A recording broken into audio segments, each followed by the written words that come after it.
Gospod Janša, jaz sem vas poslušal zdaj 5 minut. Kar vi kažete v svojih rokah, tale tweet, dokazuje ravno obratno od tega, kar hočete pokazati.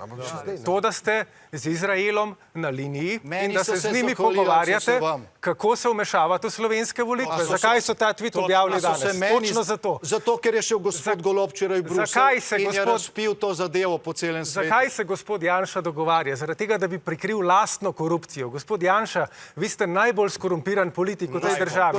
Danes je afera Depala vas, praznuje obletnico. Afera Patria. 450 tisoč evrov posojila od Dijana Đuđić. Maske, ventilatorji, prodaja Mercatorja tajkunom. Predsednik uprave Luke Koper, član SDS, ki beži v Dominikansko republiko pred zaporom. Pa saj ljudje niso tega pozabili.